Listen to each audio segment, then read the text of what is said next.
Eka Putri. Di video kali ini kita akan membahas tentang peradaban Islam di Asia Tenggara. Poin apa saja ya yang akan kita bahas pada video kali ini? Yang pertama, ada kondisi dan situasi politik kerajaan-kerajaan di Indonesia. Yang kedua, ada munculnya pemukiman-pemukiman di kota pesisir. Dan yang ketiga, ada cara Islamisasi di Indonesia. Bagaimana ya? Dan langsung kita ke poin yang pertama. Bagaimana sih kondisi dan situasi politik kerajaan-kerajaan di Indonesia pada saat itu? Ternyata Aceh adalah yang pertama kali menerima agama Islam loh. Dan kerajaan Islam pertama di Indonesia itu berada di Aceh, yaitu Samudra Pasai. Bahkan bukan hanya itu, ternyata di Aceh juga tersebar mazhab Syafi'i.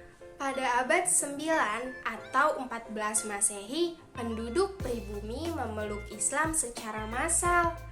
Pesatnya Islamisasi pada abad ke-14 dan 15 antara lain disebabkan oleh surutnya kekuatan dan pengaruh kerajaan-kerajaan Hindu-Buddha seperti Majapahit, Sriwijaya, dan Sunda. Pada saat itu, kedatangan kaum kolonialis di satu sisi membangkitkan semangat jihad kaum muslimin Nusantara. Namun sayangnya, di sisi lain malah membuat pendalaman akidah Islam tidak merata loh. Nah, lanjut ke poin yang kedua, yaitu munculnya pemukiman-pemukiman di kota pesisir. Pada abad ke-7, ternyata sudah banyak loh perkampungan muslim yang berada di pesisir pantai Sumatera. Nah, pada waktu yang bersamaan pula, ternyata dakwah itu bukan hanya berlangsung di Sumatera, dakwah juga berlangsung di Pulau Jawa. Karena salah satunya itu dilakukan oleh Wali Songo loh.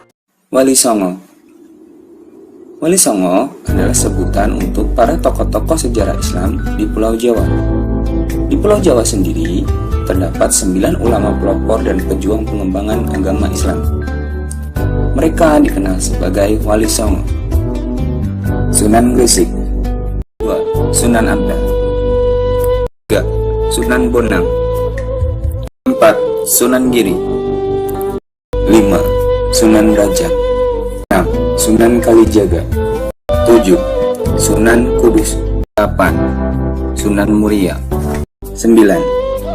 Sunan Gunung Jati.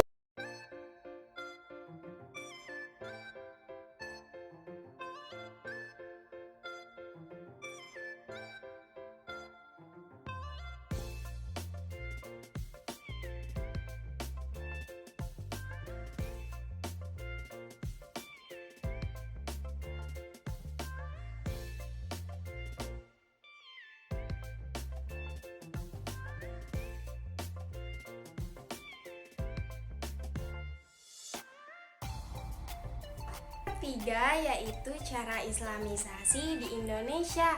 Nah, yang pertama ada Islamisasi Kalimantan. Kalimantan yang dulu lebih dikenal dengan Borneo menjadi jalur pertama yang membawa Islam masuk, yaitu lewat jalur Malaka yang dikenal sebagai kerajaan Islam setelah Perlak dan Pasai. Nah, selanjutnya ada Islamisasi Sulawesi. Menurut catatan Kompani Dagang Portugis yang datang pada tahun 1540 ke Sulawesi, ternyata di tanah ini sudah bisa ditemui pemukiman muslim di beberapa daerah loh. Bahkan pusat-pusat dakwah yang dibangun telah sampai ke kerajaan Bugis, Wajo, Sopeng, Sindereng, Tarnete, Luwu, dan Palopo. Selanjutnya ada Islamisasi Maluku dan Papua. Kepulauan Maluku terkenal dengan hasil bumi yang melimpah dan dikunjungi para pedagang seantero dunia. Karena status itulah Islam lebih dulu mampir ke Maluku dibanding Makassar dan kepulauan lainnya. Bahkan karena wilayah teritorialnya, Islam juga sampai ke Pulau Papua, menjadikan Islam masuk pula di Pulau Cendrawasih. Berkat dakwah pula, kepala-kepala suku di Pulau Papua memeluk Islam. Namun perkembangan Islam di Pulau Hitam ini dibilang tidak terlalu besar. Dan yang terakhir ada Islamisasi Nusa Tenggara. Islam masuk ke sini sejak awal abad ke-16. Hubungan baik antara Sumbawa dan Kerajaan Makassar buat Islam turut berlayar ke pulau ini loh. Bahkan Islam bukan hanya berlayar di Sumbawa, sampai bisa masuk ke Lombok juga loh. Nah, dengan data dan perjalanan Islam tersebut, sesungguhnya dapat disimpulkan bahwa Indonesia adalah negeri Islam. Bahkan lebih jauh lagi, Indonesia telah menjadi cikal bakal untuk membangun Islam di sebuah negara. Nah, melihat dari kesimpulan tersebut, akan ada pesan yang dapat diambil untuk kita sebagai pemuda Indonesia yang harus terus mewujudkan Islam dan mempertahankan Islam di negara Indonesia. Terima kasih semuanya.